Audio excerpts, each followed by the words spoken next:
Aktivis kesehatan Tifauzia Tiasuma alias Dr. Tifa menanggapi sindiran yang dilontarkan politikus Nasdem Irma Suryani Caniago. Irma menyebut Roy Suryo CS yang mempersoalkan keaslian ijazah Presiden ke-7 Republik Indonesia Jokowi sebagai manusia kardus pengacau. Dr. Tifa heran dengan Irma yang menyindirnya dengan istilah manusia kardus pengacau. Diketahui Irma dalam pernyataannya saat diwawancara TV One menyebut Roy Suryo dan kawan-kawan manusia kardus yang disetir Bohir untuk mengacaukan Indonesia dengan kegaduhan. Anggota DPR itu bahkan mengatakan polemik ijazah Jokowi selesai dengan Roy Suryo CS itu ditangkap. Dr. Tifa pun menanggapinya dengan santai. Ia menyinggung omongan Irma yang menyebut Roy Suryo sebagai pengamat telemetrika palsu. Menurut Tifa, persoalan ijazah Jokowi yang disuarakannya bersama Roy Suryo dan Rismon Sianipar bukan tentang personal. Menurutnya, Jokowi dan pendukungnya sebenarnya cukup dengan menunjukkan bukti.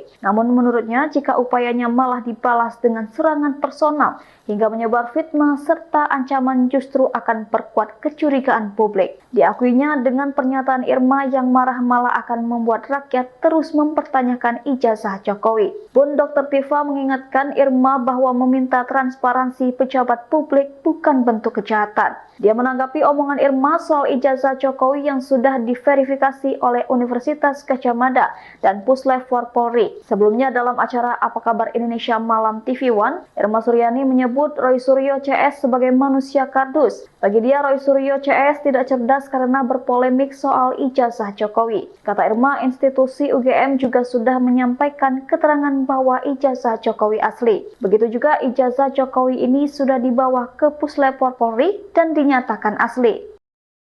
Download Tribun X sekarang, menghadirkan lokal menjadi Indonesia.